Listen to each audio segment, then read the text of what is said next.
Et le prophète alayhi salatu wa sallam a comparé la fièvre qui secoue le croyant au vent qui souffle dans les feuilles d'un arbre, de sorte que le vent débarrasse cet arbre des feuilles mortes.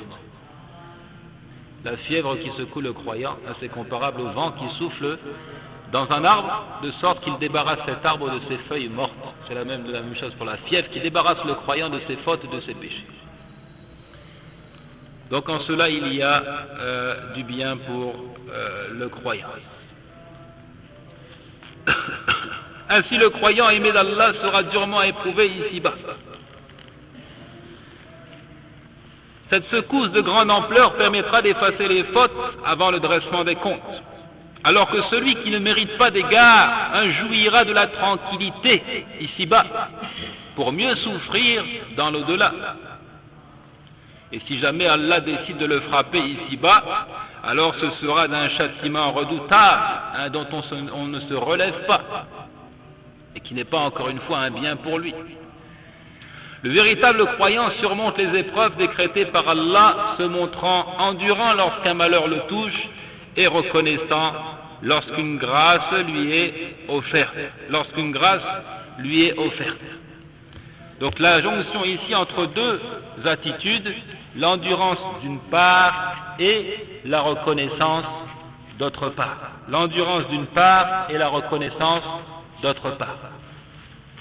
Et j'en profite pour exploiter mon document. As-sabr wa shukr. Le croyant fait la jonction entre l'endurance et la reconnaissance. Donc la religion est composée de deux éléments clés.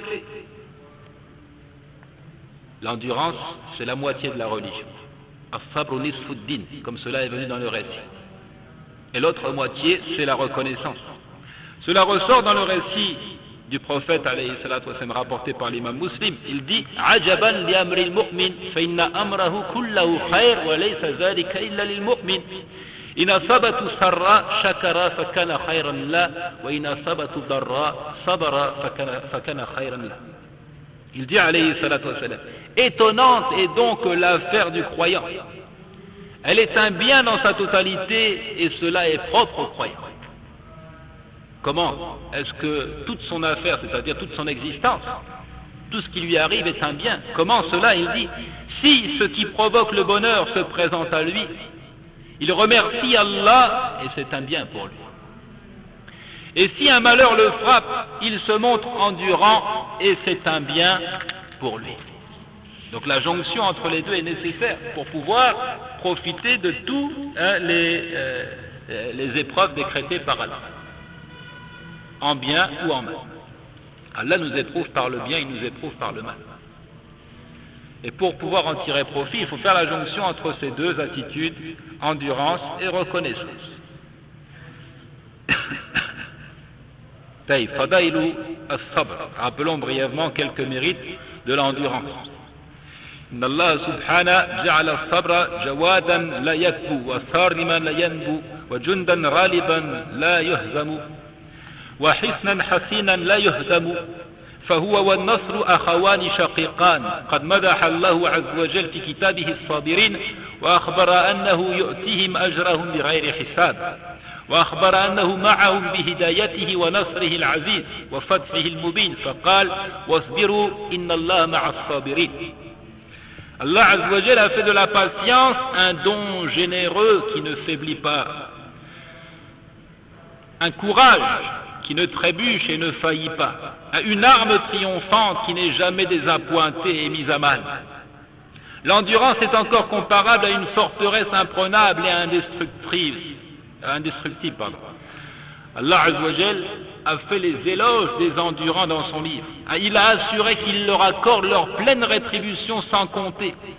Il a aussi dit qu'il est avec eux, de sorte qu'il les guide, qu'il leur apporte son secours. Il dit, Subhana, verset 46 du chapitre 8, endurez donc, Allah est avec les endurants. Allah est avec les endurants. فظفر الصابرون بهذه المعية بخير الدنيا والآخرة وفازوا بها بنعم باطنة وظاهرة وجعل سبحانه الإمامة في الدين لهؤلاء الصابرين والموقنين كما قال وجعلنا منهم أئمة يهدون بأمرنا لما صبروا وكانوا بآياتنا يوقنون وأخبر تعالى أن الصبر خير لأهله مؤكدا باليمين فقال ولئن صبرتم لهو خير للصابرين. Grâce à cet accompagnement, Allah est avec les endurants, il est avec eux. Grâce à cet accompagnement, les gens patients ont reçu tout le bien possible et envisageable dans cette vie et dans l'autre. Les endurants connaissent le succès. Les endurants reçoivent toute la grâce apparente et cachée. Et d'ailleurs, la qualité de chef et de guide dans la religion n'est accordée qu'à ceux qui font preuve d'endurance, qu'à ceux qui ont la certitude, comme il le dit, subhana, verset 24 du chapitre 32. Et nous avons fait d'eux des dirigeants qui guident selon notre ordre lorsqu'ils eurent patienté et acquis la pleine certitude en nos signes. Deux choses ici qui ont permis aux enfants d'Israël d'être élus, qui ont permis aux enfants d'Israël de devenir effectivement des gens puissants, des dirigeants qui guidaient selon l'ordre d'Allah, c'est-à-dire en appliquant la charia. Quelles étaient ces qualités? Il dit la patience et la certitude. La patience et la certitude. Lorsqu'ils eurent patienté et acquis la pleine certitude en aussi. La patience, c'est ce qui permet justement de ne pas répondre à l'appel de la passion. Donc de s'en tenir à l'ordre d'Allah subhanahu wa ta'ala. Et la certitude qui permet de dissiper les équivoques, Et de cette manière que les enfants d'Israël, à un moment donné de leur existence, étaient parvenus à ce degré de foi, de sorte qu'ils ont mérité donc de recevoir les honneurs et de devenir des dirigeants qui guident selon l'ordre d'Allah, comme il le dit ici. Allah Azza wa Jalla a confirmé que la patience est un bien pour qui la possède. Il dit, et si vous endurez, cela est certes meilleur pour les endurants. Verset 126 du chapitre 16. 126 du chapitre 16. قال وأخبر أن مع الصبر والتقوى لا يضر كيد العدو ولو كان ذا تسليط فقال سبحانه وإن تصبروا وتتقوا لا يضركم كيدهم شيئا إن الله بما يعملون محيط. وعلق الفلاح بالصبر والتقوى فقال سبحانه يا أيها الذين آمنوا اصبروا وصابروا ورابطوا واتقوا الله لعلكم تفلحون.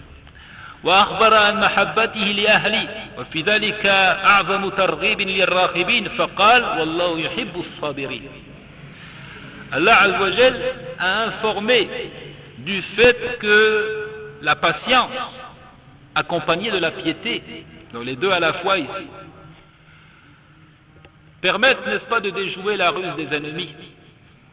Il a informé que du fait de la patience et de la piété, la ruse des ennemis ne peut nuire en rien. Il dit, subhanahu, verset 120 du chapitre 3, mais si vous êtes endurant et pieux, leur manigance ne vous causera aucun mal. Allah connaît parfaitement ce qu'il faut.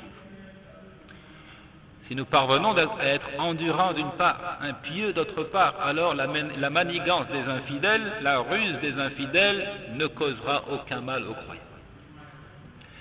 Et il a aussi rattaché la félicité à la capacité d'endurer et de se montrer pieux.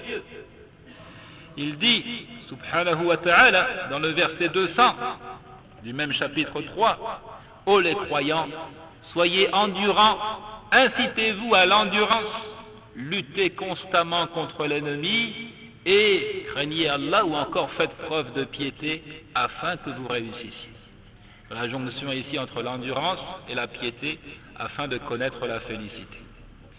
Il a informé de l'amour qu'il voue aux gens patients, ce qui incite, n'est-ce pas, et encourage grandement à la patience. Il dit, subhanahu, verset 146, toujours dans le chapitre de Al-Imran, et Allah aime les endurants. وبشر الصابرين بثلاث كل منها خير مما عليه أهل الدنيا يتحاسدون فقال سبحانه وبشر الصابرين الذين إذا أصابتهم مصيبة قالوا إنا لله وإنا إليه راجعون أولئك عليهم صلوات من ربهم ورحمة وأولئك هم المهتدون وجعل الفوز بالجنة والنجاة من النار لا يكون إلا للصابرين فقال إني جزيتهم اليوم بما صبروا أنهم هم الفائزون. Allah Azza wa Jal a encore fait annonce de 3 choses réservées aux endurants. Chacune des 3 est meilleure que ce pourquoi les amoureux du bas monde se jalousent et se concurrencent. Il dit, fait bonne annonce aux endurants qui disent quand un malheur les atteint, nous sommes à Allah et vers lui nous retournons. Un ceux-là reçoivent des bénédictions de leur Seigneur, ainsi que la miséricorde, et ceux-là sont certes les bien guidés. Donc 3 choses ici, les prières ou encore les bénédictions, comme la traduction le signale ici. Les prières de leur Seigneur, la miséricorde et la guidée. Il a aussi réservé le succès et l'entrée au paradis et l'échappatoire du feu de l'enfer aux gens endurants. Il dit, verset 111 du chapitre 23, « Vraiment, je les ai récompensés aujourd'hui pour ce qu'ils ont enduré, ce sont eux les triomphants. » Donc, les mérites de l'endurance sont innombrables. Ici, ce n'est pas une liste exhaustive. Ce sont quelques mérites de manière résumée comme ça. Les mérites de l'endurance sont innombrables. Et vous les découvrirez en méditant le Coran notamment. Vous voyez que tout cela est indiqué par des versets coraniques. وخص في الانتفاع بآياته أهل الصبر وأهل الشكر تمييزا لهم بهذا الحظ الموفور فقال في 4 آيات من كتابي إن في ذلك لآيات لكل صبار شكور. Allah Azza wa Jal a réservé la possibilité de tirer profit de ces signes, de tirer profit de ces versets aux gens endurants et reconnaissants. À 4 reprises, dans 4 versets de son livre, Allah subhanahu dit « Il y a en cela des preuves pour tout homme patient et reconnaissant. » Ce sont les gens patients et reconnaissants qui tirent profit des versets ou encore des signes d'Allah subhanahu wa ta'ala.